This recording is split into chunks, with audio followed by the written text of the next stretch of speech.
All right. Welcome. Welcome to this evening discussion and workshop on I'm calling it's part of a living history series that I'm rolling out. And this, in part inspired by the fact that we are, as a country, at our 250th anniversary since the signing of the Declaration of Independence, but also in part because we're living in these really interesting times that I guarantee you're going to be in history textbooks, right? Mhm. Um, so tonight's session is going to begin with a webinar conversation, and then we'll go into a bit of a workshop. And it's a pretty intimate group, and I'm really looking forward um, to doing this work with you all. I must apologize in advance if you happen to hear my dog Benny. He has very strong opinions, and he's also fiercely loyal to my side. Um, we've already had a preview of some technology issues, but the key pieces for this first part during the webinar conversation, the Q&A is live, so that's the best place to pop any questions. Um, the panel will refer back to them as well. We're not having like a live chat or anything like that. Um, we're going to introduce the panelists. They'll also introduce themselves. Then we'll have a moderated discussion. Um, then, because um, because I've just had Zoom and I have just had a moment. We just had some issues together. We're going to take a break, and after the break, we might pop over to Zoom meetings, and I have a link for that so that we can do some breakout groups. It really depends on how many folks have the staying power to continue the conversation interactively after the panel discussion. And then we'll close. So, a couple things during the webinar. I already mentioned the use the Q&A, please use the reaction uh, jobbies that are at the bottom of the page. Feel free. When we switch over into the workshop piece, basic conversation norms apply, right? Golden rule: do unto others as you would have respectfully done unto you. Um, I know everybody on the call, so I don't think that bears a lot of belaboring this time around. Um, okay, so let's see. In terms of introductions, okay, you can see the whole browser except the right side of the slide looks cut off a bit. Ah, well, that is good to know. Um, can you all see the whole screen now? Vanessa and Leonard? Uh, it it seems like in terms of width, as far as I can tell, I'm not sure we're seeing all the way to the bottom. Got it. Right. Is that better? No change. No Didn't change. change. Oh, But there are five things yes, listed there. Is that everything? If that's the case, then exactly. we're seeing Yep. pretty much everything, I think. Okay, good. Now I've got all sorts of anxiety tonight. Oh my Oh, goodness. good. Great. Well, who are Yeah, looks fine. perfect? Um, since everyone on the call pretty much knows me already, I'm not going to belabor who I am. Um, but I will say this: the reason why I brought this incredible group of folks together to have this conversation. I have been facilitating community, like low barrier community based learning sessions and learning opportunities for the last 4 years, but that builds upon 15 years of work in higher education and also middle school and high school. God bless me. Um, but the group we have gathered here tonight have all inspired me to really think about history, ancestors, owning this particular moment and being attentive to who the impact I might have in the future in ways that I hadn't really experienced up until the time I started interacting with their work. So I am going to stop my introductory remarks and instead pass the baton over. Each of them are going to introduce themselves and give, you guys have about a couple minutes each to share a little bit about who you are, the work you do, why history matters to the work that you do, particularly around this peculiar theme of becoming better ancestors. So, Vanessa and Leonard Moore, why don't you kick us off?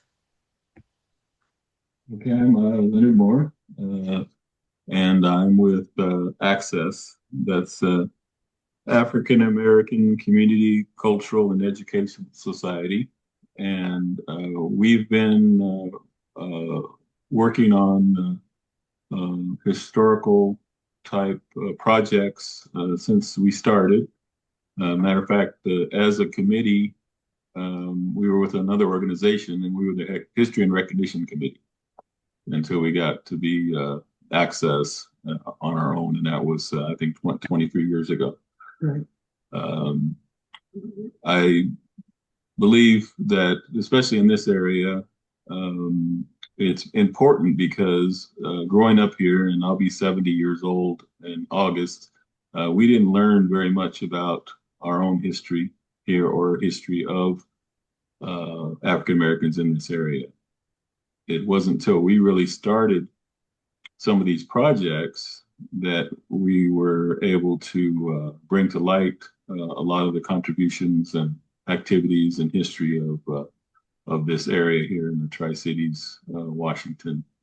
And so it's important that we get that documented, get it in a place where it can be passed on to our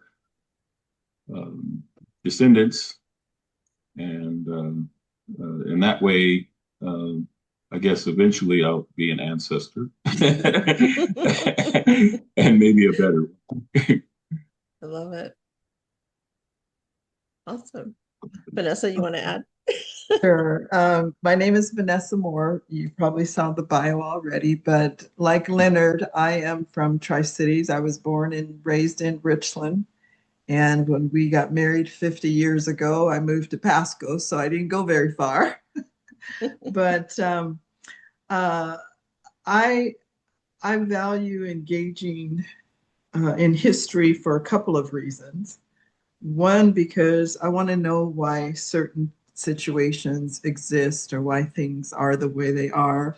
And just, why is it my parents decided that they would leave Texas and come to Washington? Just kind of knowing the why and wherefore. So, and also because I've come to see how easily history can be lost, or it can be ignored, or it can be misrepresented.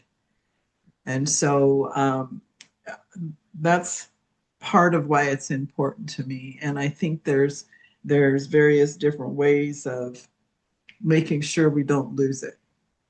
And it doesn't have to be complicated. I know we're going to talk more later about being a better ancestor, so I won't really go into that. But we grew up here where it's not a very diverse population. And so being a very, very small minority, I think things that related to Black people and Black history were just not really thought about too much or emphasized. And there came a point where some of our ancestors actually who had come here said, this is important and we need to document it while we still have individuals around who can tell us what their life was like and what the experience was.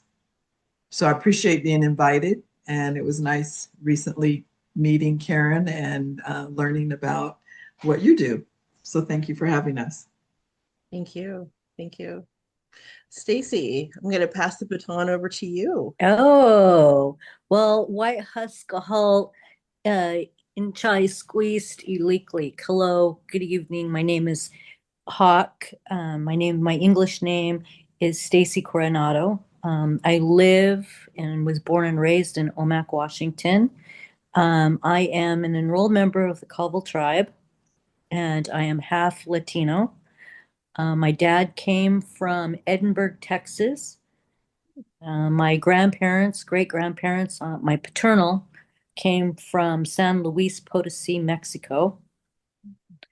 My maternal all came from an area up in Canada called Revelstoke, Arrow Lakes, and ended up in what is referred to as Colville, Washington. I don't know what it was called when they were traveling there. And so here I am, and I'm right now a school counselor in Wenatchee at a prep school, brand new, 4 years in progress. Prior to that, I worked in child protection, specializing in Indian child welfare. I did that for like 25 years. I'm just honored to be asked to do this. History to me is very important personally, because both sides of me have history on two sides of the border since time immemorial. And I have little bits and pieces that were given to me or passed down to me through my parents, my aunts, and my uncles. So it's very important. But on a personal level, it's important. History to me is important, and like Vanessa was saying, getting some real history is important to me, and getting to know other cultures, other ways of being, other lenses that people are looking for. I love anything historical. I mean, I've done Asia, I've done Egypt. I mean, I've gone all over with books and just absorbing everything I can. So, just honored to be here. Yes. Well, and one of the many reasons that I wanted to ask you to share your perspective and your experiences with us is because of the work we do together with Dangerous Women. This women's history, arts collaborative, theater collaborative. The work that you and the other women from the tribes have brought into the productions and co-creating the productions has really been transformational and incredibly powerful. It's just been an honor to be able to do that. It's something that has not been, to my knowledge, done in the way that it's being done there. We haven't been, as a people, especially female, allowed to tell our truth. Yeah. And to be able to express it in an art form and on a stage. I mean, it's a huge honor, and I love it for that reason. I mean, it fit me perfectly. Perfect. Thank you. And last but definitely not least, John, welcome. Thank you.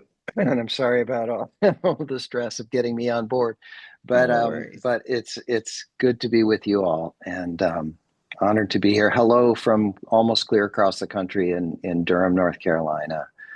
I am a host and producer of the Scene on Radio podcast, and I'm a lifer as a audio journalist and storyteller and documentary maker. 40 plus years, much of that in the public radio system, and now for years based at Duke and producing this podcast, which is now just over 10 years old, actually.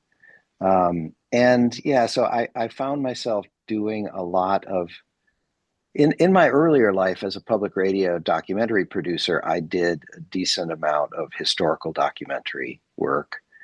But that has become a particular focus since I started Scene on Radio, and particularly over the last 9 or 10 years since I found my way into doing these season-long series, 8, 10, 12, 14 episodes many hours long series on some ridiculously huge topic like what is the history of whiteness and of race more generally, and how did we get this whole concept into the world, and how did it work? Or a series on patriarchy, or a series on American democracy and why we have not had more democracy in this country than we have had.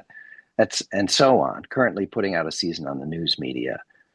And yeah, for me, history is, I think, even more than I ever could have imagined. Based on the kind of work that I'm doing these days, I just find it to be incredibly powerful way of understanding the world that we live in now.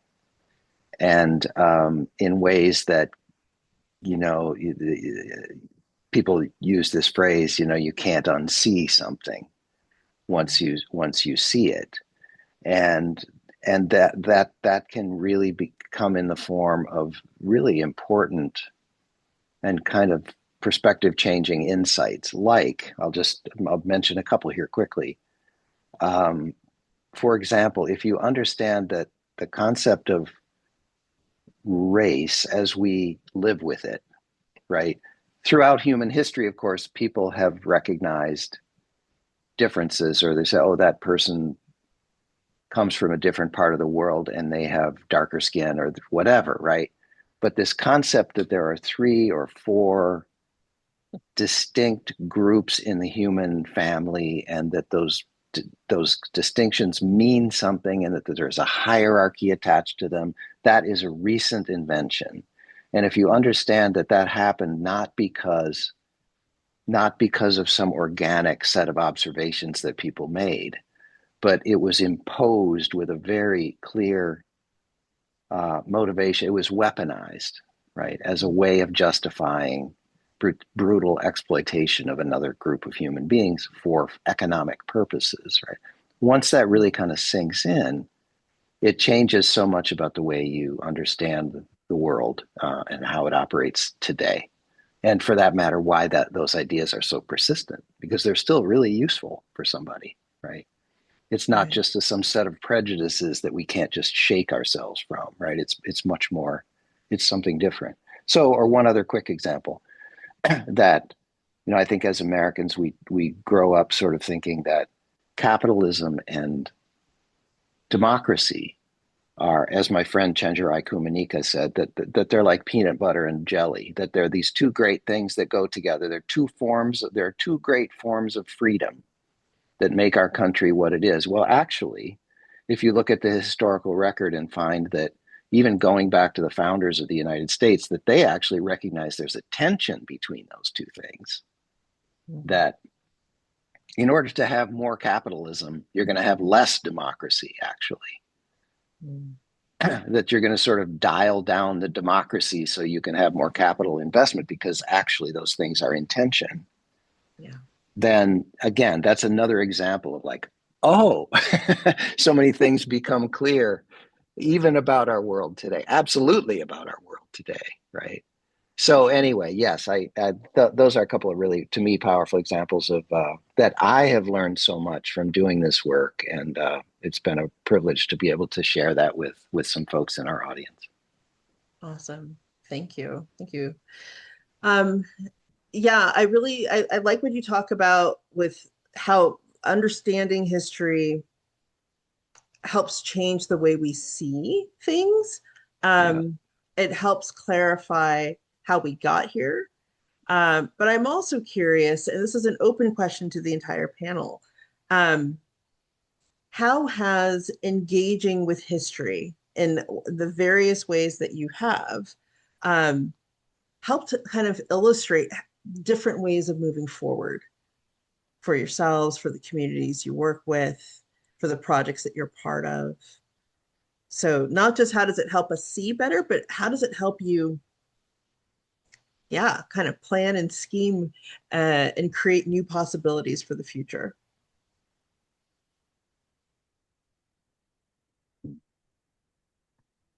We'll take a long sip. Who wants to take that one? Stacy. I was trying to figure out how to raise my hand, but I think I did it. You did it. It brings up real quick for me when we go back to Dangerous Women, first time ever that our language has been used in a public setting like that. Our stories are what we call our chaptich. Our stories are kind of a guiding principle of how we are as human beings, how we it's laws, basically. It's part of our laws. So all of those things and having that opportunity to bring it out on stage in the language, retelling the stories, getting into the storytelling mode, for me has brought me to how important chaptich is to language revitalization, to then moving into the next generation, impacting the next generation. Because now, even though we're a large tribe, we're large land-based, second populace in the state of Washington, how going from being very isolated to now having AI, internet, all of these things coming at our next generation and all of these influences, how it's going to be the glue that's going to hold, because those are laws. But in order to understand the laws and the stories, that they're not just stories per se, you have to understand the language. The two are connected. So my work has really, I think, brought that clearer to my eyes about what my next steps are, is really getting down the language and that storytelling, because it's going to be critical in the next, few years.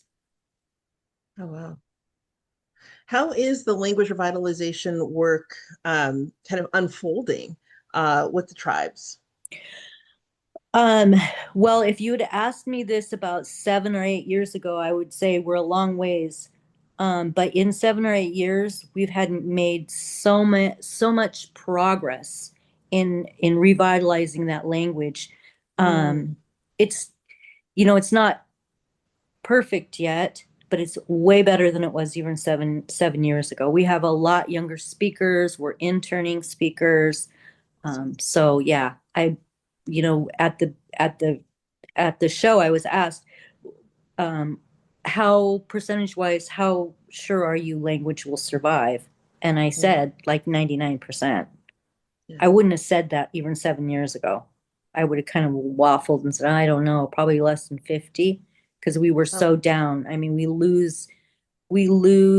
lost so many first language speakers, like within those 7 years, that it was getting really kind of scary, but yeah, I think it's going well, and this has just given me another avenue of moving forward with my community.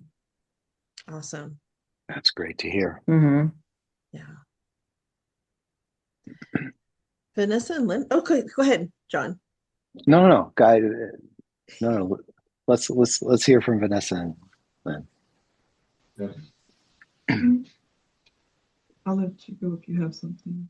Well, I think with us, mostly it's that it's the knowledge, okay, that we didn't get ourselves, that we're able to now pass on to future generations. And that's why I think that our organization and us especially, we do our best to promote education as much as we can. The more and more that we get into what's happened in the historical things about it, our family or our people here, the couple of migrations that our families have been involved with. It's really good for our children, grandchildren, and all to know, and to also because we don't have a language to pass on. We don't have certain things that other cultures and other peoples have to pass on. You have some things in common because of how Africans were brought to this country and then treated for so many years and so many generations and all that. But there's so many things that were not taught or put into out there because the history not even today there's history they're trying to erase, okay, because they don't want it out there. All right, well, I see where they want to take down some different monuments for this or that. Well, we see it as these things are a good thing to show. Shows heroes on one side, right? Where they want to take down a Rosa Parks memorial or something like that. Okay, well, these people are heroes to us, and so just to be able to pass on more and more locally here, we got a monument put up for William Owen Bush at WSU Tri-City, and we have a scholarship out there that's given out in his name every year. It's a perpetual scholarship, $2,500 a year. We didn't know until we got to looking into it like 20 years ago that he had so much to do with why there's a WSU. Okay. And I'm not for sure, but I'm pretty sure that if somebody can find out if there's another Black person that established a state college, Yeah. I know there's some white people who established some Black colleges, but I don't know that there is another place in the nation where a state college was established and started by a Black man. So, That's wild. if anybody can tell me one, I'd sure like to find that out because I'd like to have that history too. And that's a bit Yeah. of history that you'd be amazed how many people who went through that institution or were raised in Washington State have no idea. So just when you just find out morsels like that, you have those aha moments and you're able to document and verify and codify or have something Preserve, tangible that others can see, and it's going to be there for the future, or one of our projects with documenting African Americans who worked on the Manhattan Project. That's a big one that AACCES has worked on all these years. And those oral histories, the interviews that have been done over the years, have been compiled into a collection that's out on the internet now. Well, a lot of the folks that we interviewed are no longer here, but their story is captured for future. And their family members and descendants are so appreciative when they find out that they can learn about their ancestor by just going to that website. So contributing to efforts like that, that's huge for me. Absolutely. There was something you said, Leonard, around really working to sort of not just uncover history, but preserve history, given the context of folks who are, determined to try to erase the historical impact of our communities, of our forebears. And I'm not going to say devil's advocate because I hate that framing, but I do wonder how, in 2020 and 2021, there was a lot of focus on we've got to stop celebrating the Confederacy. Here even in North Central Washington, we had an elementary school that was named after Robert E. Lee. It's no longer changed, but it was a fight to change the name. But it was, again, because of the patterns of migration where white agricultural workers from, I think it was Oklahoma and Arkansas in the 30s, 40s, and 50s brought their culture with them. Part of that culture was an interesting celebration of the Confederacy, right? And when the opportunity presented itself to create a school here, they wanted to anchor it. This is also in the 1950s, when the context of our civil rights movement, they wanted to make it clear where they stood. And Robert E. Lee was the best way they could do that. Yes. You're talking about taking, acting to preserve local history in a way that is, I think, maybe more consistent with the American democratic experiment rather than, and I see that as different from the 2020, 2021 push to dismantle celebrations of the Confederacy, for example, right? It's not, I remember hearing a lot of the local blowback was like, well, you're trying to rewrite history. And I don't think that's what we were doing then. And I don't think that's what you're doing now. What do you think of that? I think that, well, for one thing, a lot of these things got done as part of the backlash. It's usually a backlash. Okay, after Reconstruction, okay, where blacks made some progress, right? There was about a 30-year period where we got to get rid of all that. We got to go back to this and that, and then on top of that, we're going to rub it in by naming people who had traitors to the country, right? And fought against the United States, right, to break it up and preserve slavery. We're going to name stuff after them. We're going to honor them. Okay. Also, too, we're going to make sure that they get pensions.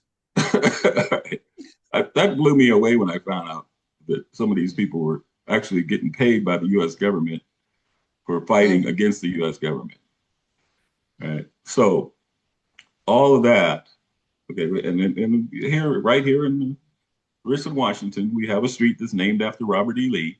They've been trying to change it. People have gone on and on over the years trying to change it to somebody else named Lee, but it's still named after Robert E. Lee.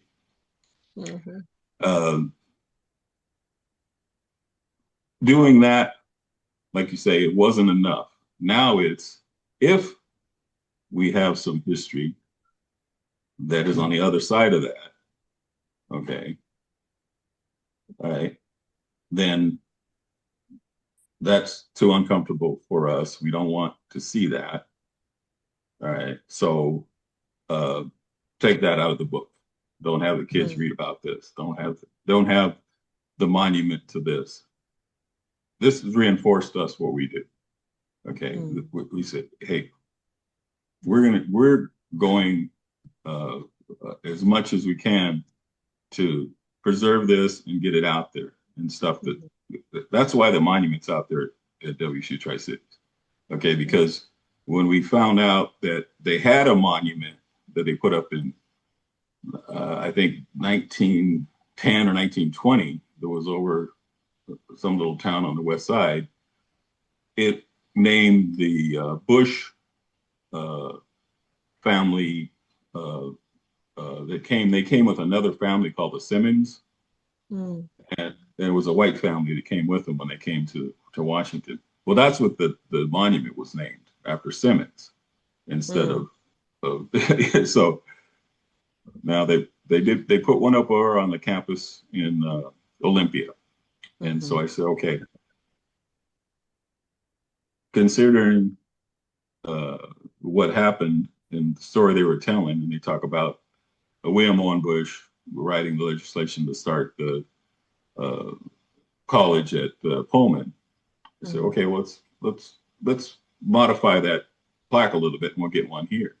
Okay, but reading more into what this gentleman had done, that wasn't his first legislation. The first legislation that he put in there was a public accommodations law that was so far ahead of its time that it only stayed with any penalty on it for 5 years, and they got rid of it. That was a public accommodations law that was put in place in 1890. Oh, wow. Right. And if you look up William Owen Bush Public Accommodation Act or law, right, and read that, okay, they can use that today. Yes, I'm gonna have to get that. I'm gonna have to get that name. Huh? No, I said I'm gonna have to get his name from you again, and when I send these out, I'll include a link to that because that's awesome. The one of the local clubs here asked us to do a talk, and we were just looking through that stuff the other day to see, what are we going to talk about and all. But everyone should look up that because it made criminal penalties for violating these laws against discriminating against race, creed, religion, all that. It wasn't civil; it was criminal. It was you get a $50 fine or 6 months in jail, and all kinds of stuff like that. And that got nullified in 1895, but he was gone by then. So, yeah, when you say that putting up the Confederate stuff, right? That's a backlash, right? But the stuff they're doing now, some of that stuff they do, it's the same thing. It's a backlash, and also too, if you have, there's no reason to remedy something that wasn't a detriment. So if you can get rid of the detriment, there's no reason to remedy it, right? So if you erase that the history enough that people don't realize there was any detriment, then why should we fix anything? Why should there be any remedies? Right. Erase the history and then also do the best you can to eradicate the people and move them out of the way. That seems to be the recipe. John, you came off mute. Come on in. Well, I was just going to say, I mean, I think your question, Karen, was how does learning history and understanding history have an impact on the actions you take, right? And I think I would just mention a couple of important ways. One is, and this is sort of a restatement of what I said before, which is that I think having a clearer understanding of exactly what the problem is and how we got the problem, right? Because I think fuzzy thinking about what the kind of forces of oppression and the forces that are holding us back, having fuzzy thinking about how they work and what they are doesn't help, right? It really helps to have clarity, and knowing how we got where we are is a big part of that. And another really important way is I think just the inspiration of knowing to what extent there have always been people who have fought, right? Because it's easy to think, especially in a kind of culture that doesn't pay nearly enough attention to our history, to sort of think, oh, we're the first generation to face this problem or to try to fight it. Right. And when you realize that there have pretty much always been people who have recognized that problem and have fought it, and things would probably be much worse if not for those people, right? In whatever it is you're talking about. And this is stuff that's fresh in my mind because Chenjerai and I are getting to the last episode or two of our current season, and we're talking about this very thing with respect to, the way that our media system really fails us in so many ways and is structurally not suited to give us what we need as citizens in a democracy in important ways. But there have always been, it would be worse if not for the people who have fought for something better over the decades and the centuries. I just wanted to add quickly, Leonard and Vanessa, when you tell the story of the Black man who started the state college, it reminds me of something that's happened here at Duke in the last few years, which is the Duke, the main older kind of beautiful Gothic West campus at Duke University, including the fairly grand and beautiful chapel, which was built in the 1930s. The architect for that was a Black man. And hardly anybody knew that until Oh my God. the last few years, when, again, in this period after 2020, 2021, right? When there was just all of this energy behind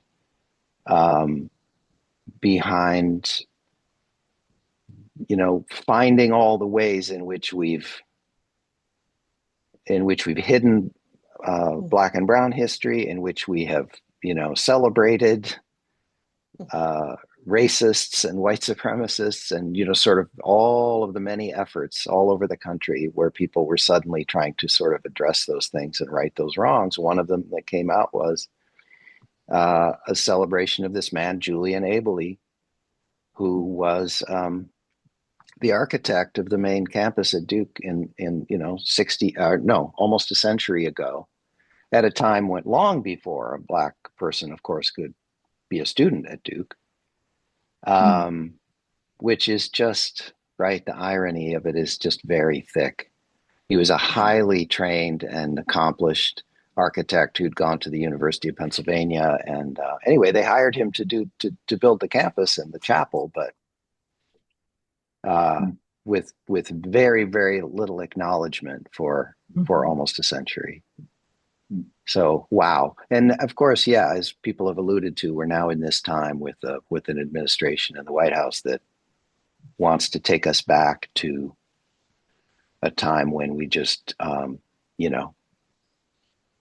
when we didn't acknowledge the truth of our society and of our history in all the ways. And so I'm encouraged by the fact that even this event is happening this evening, and all the ways in which people are just saying, yeah, no, we're sorry.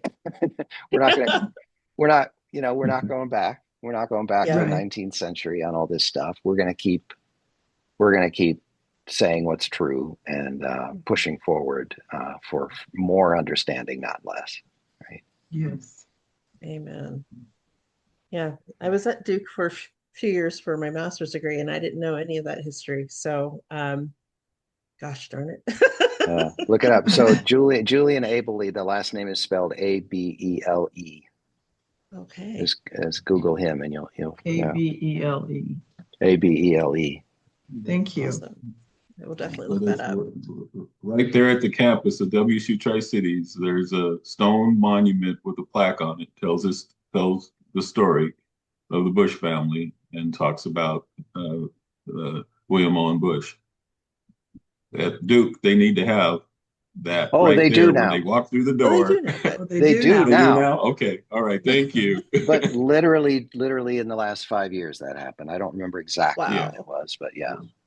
Okay. How encouraging is that to students? Yeah. They also, by the way, since I got here, now I've been here for 25 years. I grew up in Minnesota, so I'm not a Southerner, but I've been in North Carolina for 25 years. When I first came here, there was a Robert E. Lee. There was a series of statues of figures in the doorway of the Duke Chapel. And it was this interesting combination of religious figures. And so it's a Methodist church. So you had Wesley or whoever, I don't forget I'm not real good on my church figures from centuries ago, but they had church figures and political figures. And anyway, Robert E. Lee was there. And that statue was removed years ago. I want to say, I don't know, 15, 20 years ago. Okay. I don't think it was there when I was there. I showed up in 99. I bet it was still there then. I think it was, because I came here in 2001 and it was there. Oh gosh. It wouldn't have, you could have easily just walked right past it, not known, because there's, I don't know, 9 or 12 statues of human figures in the doorway of the chapel, and he was one of them. Jeez. So that's long gone, but now they do acknowledge Abele as well. Awesome. Yeah. Stacy, you hinted at this when you gave your introduction. You talked about the joy you felt in being part of Dangerous Women and bringing your tribe's language into this like multicultural space to a diverse audience. I'm also curious from everyone else, how does doing this work really make you feel? Like engaging with history, there are a lot of different, I find that there's like incredible spectrum of human emotion, obviously, but also a spectrum of how people um, allow the engagement to drive them. You know, some people are driven by their rage, like, oh, you're not going to erase our history. How dare you do this? You know, that energy of justifiable righteous anger.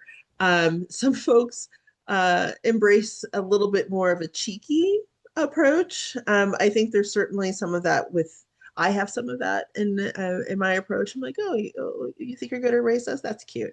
I'm going to do this. I'm going to have fun. I'm going to play with the space. I'm going to create opportunities of joy around this, and you can't do anything about it. You know, other folks are just hardcore geeks. Like, what is, and I like geeks. So that's, for me, geek is a term of endearment. But what is some of your motivating energy in excavating history for this present moment, looking towards the future? To bring like I said, a different, I guess more, well, a lens that to people that would not have the ability to have this lens that I'm bringing, in addition to people whose ancestors didn't take the lens that I'm bringing. So our stories, like, you know, like I said, the stories are they start from the beginning of time. You know, we're older than 250 years. We're way older than that. Our stories go way back further than that. So these are the stories in bringing forth. I guess my motivation is sharing, first of all, to people that may not ever even really realized that Native Americans are living in their community. May have never had a conversation with Native Americans and live in a community right next to one of the largest populous land-based tribes. The other is more for me developing into what I want to be as a good ancestor, for what I leave behind, because this is my grandchildren, my great-grandchildren's inheritance. This is what they will get. There is not a trust fund. There is not jewelry. There is not houses and cars. There's not those things for them. This is what they're going to get from me. The most important thing that they will get is this. And I've told my kids that the only thing that I can give you is what I know. And everything that I learn, I share, because that is one of our laws. When you talk about, like, I think we talked a little bit about commerce, or I don't know, money, basically. When you talk about that, I don't look at things in that way. I look at, what do I add? What can I add? Not what am I going to get? So when I was doing Dangerous Women, and much of what I do, I'm not looking at it from an economic perspective, which for me sometimes gets me in trouble. I feel you. I'm looking at it as, what can I offer? What can I bring? What knowledge do I have to share that will be for the betterment of the world, of the community, of just those people? Maybe there's only two sitting in front of me. You know, I don't look at what can they give me or what will I get back.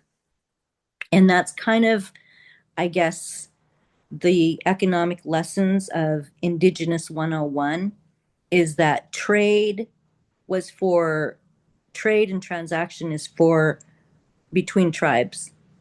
Mm. It's doesn't have anything to do with your community and who you are in that community.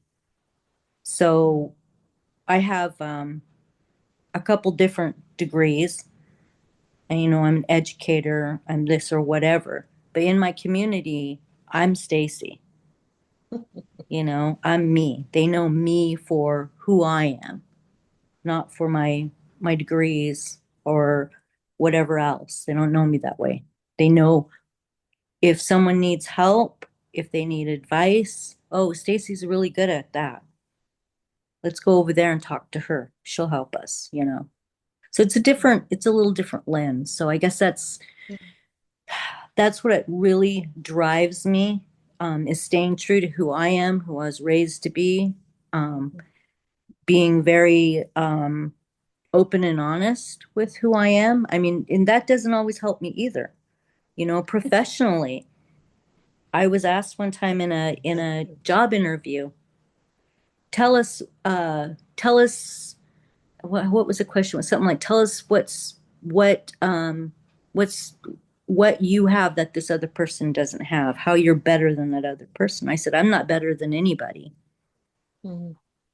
I bring different tools, different ideas, but as far as being the better of a person, I'm not a better person than anybody. Just me. So that sometimes the way of being indigenous and the way that we know it often is in direct opposition to society at large. Speaking about oneself is not looked upon as a good quality. Got it. So, we don't often do that. We don't often praise ourselves or, go on and on about our credentials and things like that. Because that's not something that we're really raised to do. Right. Honesty. Now there you go. I'll give you the honest truth every single time, whether you want to hear it or not. And I'll say, I hope you like me after I say this, but Right. so what That's right. drives me is not, with Dangerous Women, our first show, extremely emotional. I mean, it touched places in me that, and for context, it was about, some of it was about residential school, boarding school, Native American boarding school, which I am a third generation. It touched places of me that I didn't even know were painful. And I remember being in an interview for one of the radios, it was the local TV station. And he says, this just really makes me angry. And he used a foul word. Doesn't this just make you angry? And I looked at him and I said, no, it doesn't make me angry. It makes me more determined to be a better person. I know the trauma, it's there, but the trauma isn't going to define who I am. And the anger from that trauma isn't going to control who I am or how I contribute to society. I always say people have to deal with my ethnicity and my race. I don't have to deal with how they feel about it because I am just who I am. Yeah. Do I get upset at times? Yeah. If I feel like people are being mistreated and things are not right, then yeah, I do get upset and I will speak out. And at the end of our show, we had some comments that first show. And one of them was from a person here in Omak who is associated with the Jesuits.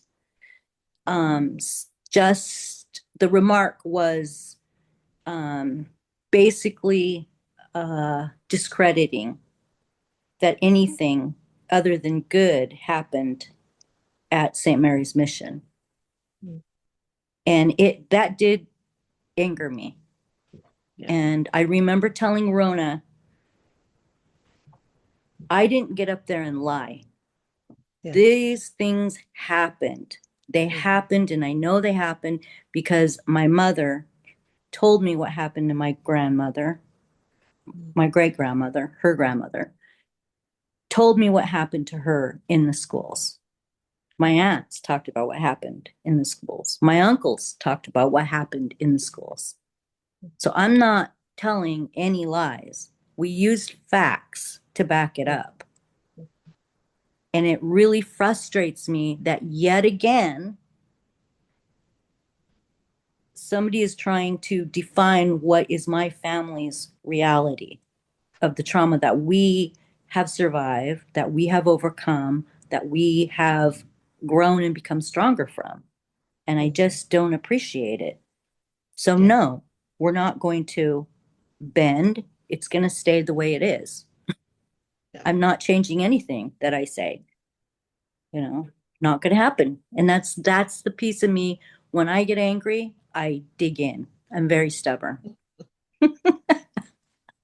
Well, I'm grateful for it. And what Stacey's talking about with our show, at the end of every show, we do this talk back period where the lights come up, the audience is sitting, and we have a conversation between the audience and the folks on the stage, the women who are in the production. And yeah, it's jarring when some folks are so committed to a myth of innocence that the realities of the lived experiences and traumas of our communities, of your community, can't be heard, right? And so yeah, I think it's in those instances, I think it's so important to kind of hold our line, to own the reaction, like, no, that's offensive, but to not let it define, right? It doesn't get to define what we're going to do next. You stuck with the show. Yeah. You stuck with the community. You're helping to shape the direction of our productive and creative community. The sense that, hopefully that person is, maybe that was their initial, like their own personal traumatic reaction. Like, I can't hear this history and hear this is true. That doesn't mean we stop telling the history, because at some point, hopefully they hear it often enough, they see it often enough, they start to think, right? They start to maybe unlearn, and they start to unpack their own traumas without having to erase and diminish ours. Yes. I know, some people want to live in a garden full of beautiful smelling roses. And there are those gardens, but usually they have thorns, and there's always some manure involved. I love the metaphor. Vanessa and Leonard, what are you thinking in response to that question, or even just right now? Like, how is this conversation landing with you at this moment? Yeah. As far as motivation on why we do what we do, part of it has, for me, part of it has to do with that I've always been interested in history. I've always been interested in political history. I've been interested in I mean, when I was middle school, high school, like that, I would listen to some of the lessons they were teaching and always think about, not always, but sometimes I would think about, okay, well, what's the story behind the story, or why is this, why am I hearing this part of it and I'm not hearing the other side of it? Like we were in, I forget what grade it was. We heard about Thanksgiving, first Thanksgiving, right? Oh, yes. And yeah, and this pilgrims came in and they had a hard time with this and that, and they gathered together at the end of the season, and everybody had a big dinner with the indigenous people there and all, and And the teacher came to me and asked me a question about something, and then what just blurted out of my mouth was, I said, "Well, it seems like to me that uh, the only reason they were able to survive was because of the Native people helped them so much." And I kept to my think to myself, why did they do that? Why did they? Considering what come later, Right. But Right. I, If they but knew I, but then. then I figured it out. It's just these people saw people in need. Yeah. They didn't see an enemy. Mhm. Yeah. They didn't know. Yeah. No. Yeah, that's true. So I try to see both sides of stuff and then figure out, there's reasons why this happened, why this happened. Like that. Something ironic that we were talking about the Confederate stuff. Watched the show the other day where they were talking about the last uh, battle of the Civil War, and the last battle of the Civil War was at sea, and it was really after the Civil War. There was a Confederate captain that had a ship, and he was going around blowing up whaling vessels in the Pacific. And he didn't get the word right away that the war was over, so he kept blowing them up, right? Because they were defensive. They didn't have guns, but he had all kinds of guns. But Mm. then finally, when he found out the war was over, he knew, okay, now I'm a pirate. Now you're going to hang me. I'm not fighting a war anymore. So he took off and ended up in England with his whole crew. And yeah, and then during the 40s or 50s, I forget when it was, the United States named the ship after this guy because he had such a long navigational trip from Alaska all the way around the Oh, what is the Horn. Cape that about Cape Horn? Is it Horn? What is the at the bottom of Is it South Cape America? Disappointment No, or no, No, no, no. All the way around I because think it they it had is to Cape go. Horn at the tip of Was it South Cape Horn? America. Yeah, yeah. He yeah? went from Holy he cow. he wanted to get away, so he took that ship from Bering Straits all the way around Cape Horn up through the Atlantic and got into England where he could turn himself in there and they wouldn't hang him. And so Wow. so for all this, he blew up like 35 ships that were Whoa. U.S. ships, but he got a U.S. naval vessel named after him. So ironic. Yeah. Yeah. So ironic. Well, I apologize for all the technical difficulties that kicked off our conversation. I am grateful. I am grateful to all four of you for carving out the time this evening to have this conversation with each other and with me. Um, Before we kind of sunset this part of the conversation, I'm wondering if any of the folks who are watching have any questions that they might want to ask. I don't see anything in the Q&A, but if you do have a question, this is a great time to type one in and we can respond to it before we take our break and shift gears to the workshop portion of the evening.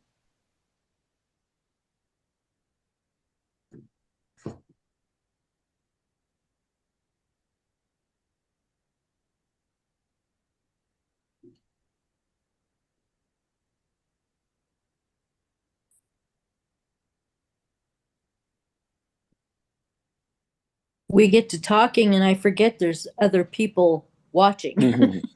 Yes, I get to rattling off and I forget. that's all right. You were rattling off some really good stuff, so thank you. John, do you want to say something? Well, I guess I was thinking about, excuse me, in response to your question. I'm in a somewhat different position as a white guy, right, in this conversation. So when you ask about my motivation, and when you ask, I think you asked something about how does doing the work make us feel, right? Yeah. I guess what I would say is that, so for me, it comes out of some sense of responsibility, Mm. right? It's not, um, I am not a member of a group that's being marginalized or oppressed, right? I am the dominant society. I'm part of the oppressing group. So for me, it has more to do with, there are a couple things that people have said to me, white people have said to me over the years that I found incredibly revealing and moving. One was Bob Zellner, who was one of the first people to join SNCC in 1960-61. He was a white guy from Alabama.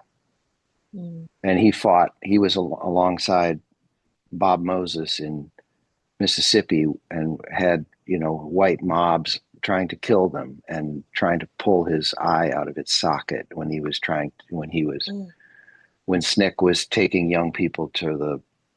taking people to the county courthouse to register to vote. And, he definitely had PTSD years later from various episodes in the civil rights movement. And he said to me, he said, people ask me, and he has this nice Alabama accent. And he said people would ask me, why did you go south to help the black people? Mm. And he said, first of all, I didn't go south. I was south. And I didn't set out to help the black people. I was looking for my own redemption and my own freedom. Mm. And oftentimes, actually, I have trouble telling that story and saying it without choking up. And I've even struggled to understand exactly why exactly I have that emotional reaction to those words. But there's some reason. And I think probably the word, I'm looking for my own redemption and my own freedom, my own redemption and that word redemption somehow connects to something another person said. And this was Shannon Sullivan, who's a philosophy professor at UNC Charlotte. And she has done writing and research on whiteness and white supremacy as a white scholar. And I asked her about that, like, how did you get into doing that work and that focus of your work? And she said, it's really important to me. I'm a mother, and I don't want my children to grow up to be monsters.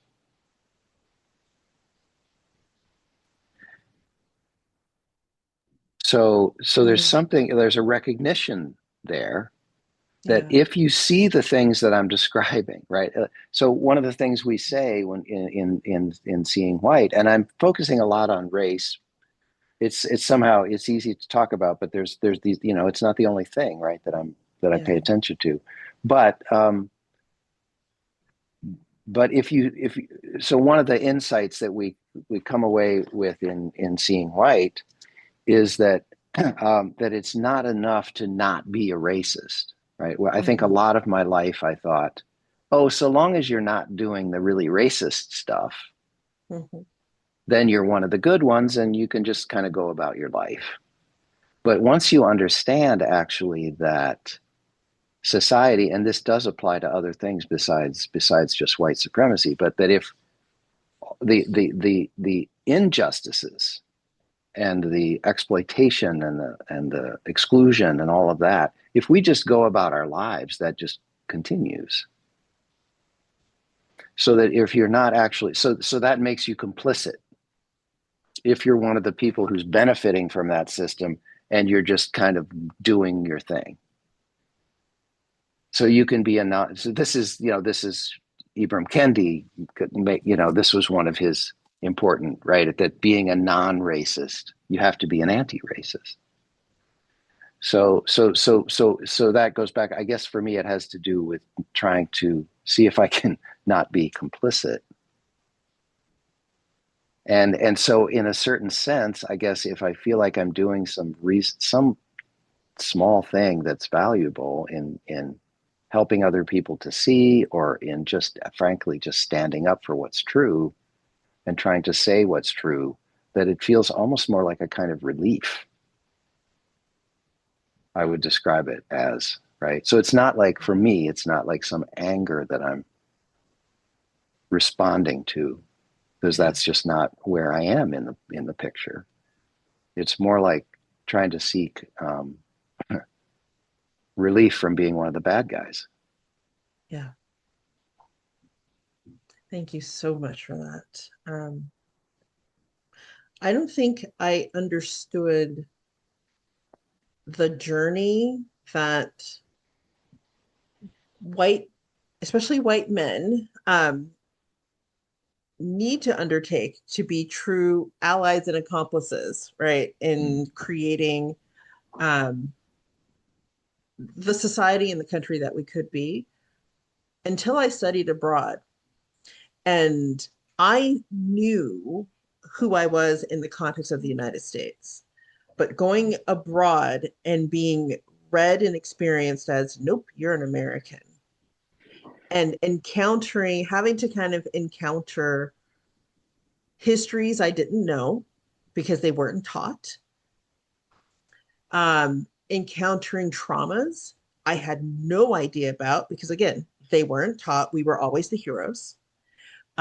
We were always the bringers of democracy, the bringers of freedom. And having to encounter and really sit with not just an alternative history, but a broader history of people's lived experience of what America means in the world.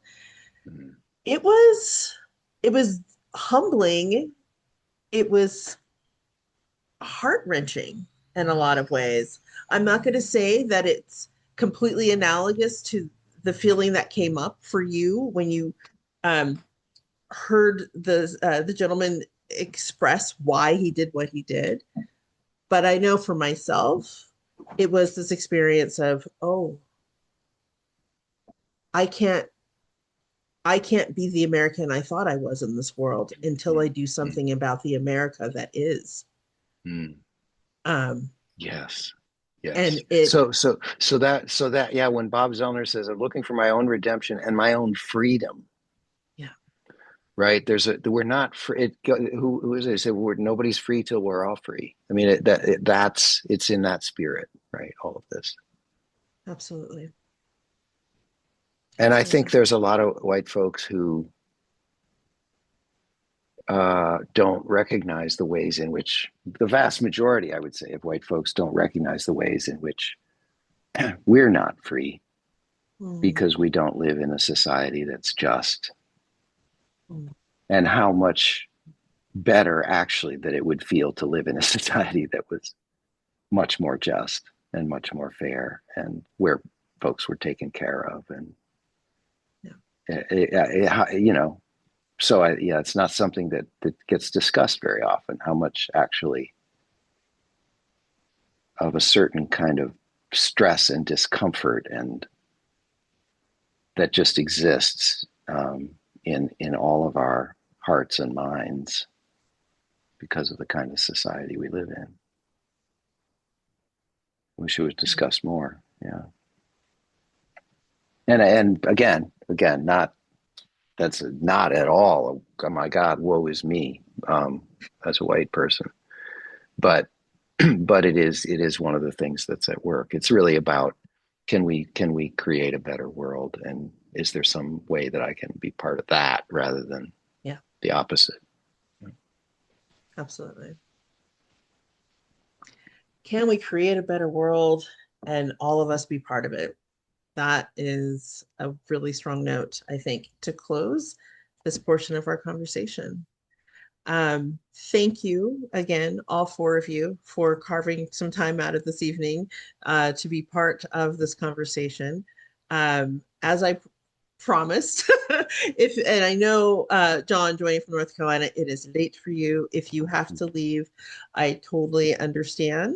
We're going to take a break, and then whoever is left on the webinar after the break, we'll do some workshopping around this theme of how to become better ancestors.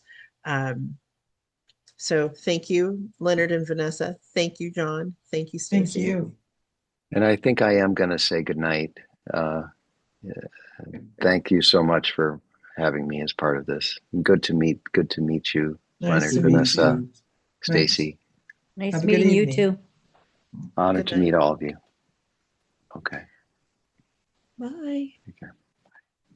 All right. So I'm going to put on some break music. I got to take a quick little bio break. And so does the dog, actually. Okay. So, feel free to go off camera. And this is I threatened and promised that I am really into cheeky things. This is a pretty cheeky history video. When it ends, we'll resume.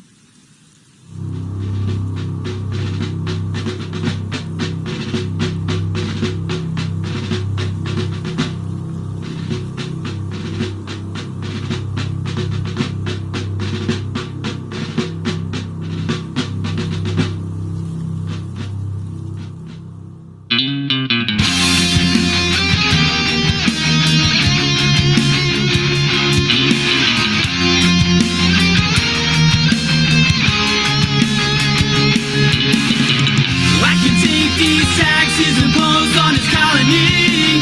That just bothers me. The tax of goods are key importer troops within our house. King, I'm not afraid to say that you're wrong. We want these taxes gone on you go anymore. It still upsets me. There's a way to work this out. Just the world getting loud and now agree that we want liberty.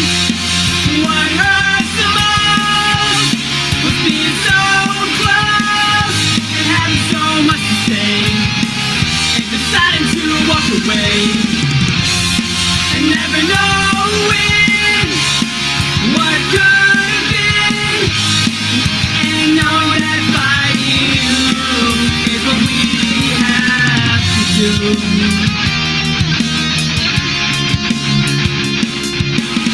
This all started at the Battle of Lexington and Concord. The shot heard round the world. At Bunker Hill, you marched your troops, no restraint to be shown.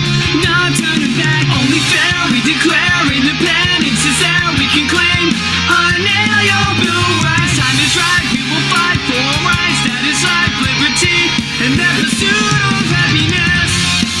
What hurts the most is being so close, having so much to say, and deciding to walk away, and never knowing what could have been.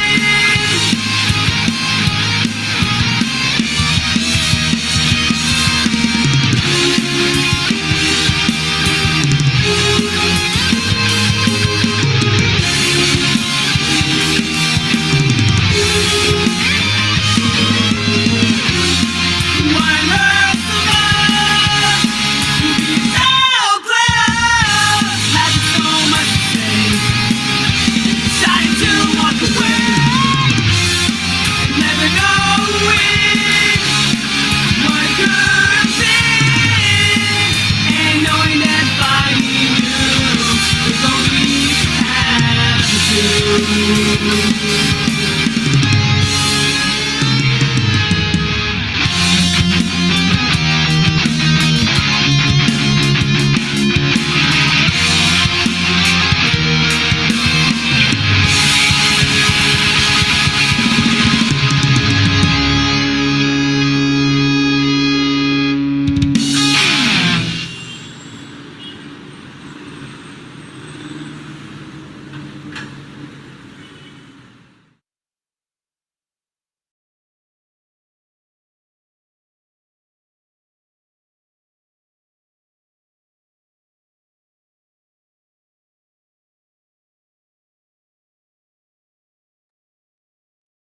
Okay, so I am going to do something a little different than what I had planned.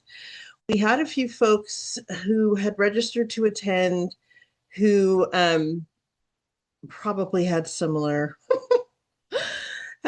issues. So rather than opening up a separate Zoom meeting to do some breakouts, our group is small enough that I'm doing kind of a real-time pivot and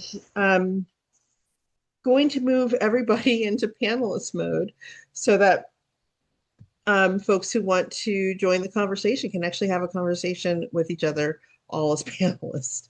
So if when I move you, you're like, eek, no, I'm just in listen mode, just let me know and I will move you back. But at this point, everyone is being shifted over to panelist. Alma, I see a note taker, but I don't see you, so I don't know what's happening with that. If you could let me know, that would be great. Otherwise, I might send the note taker out so that we can just have a conversation without AI, I guess. I don't know. Tell you, the last time I did a webinar, Zoom wasn't quite as fancy. Oh, I'm also going to stop recording on this portion. The editing is going to be fun. Yes, I want to stop.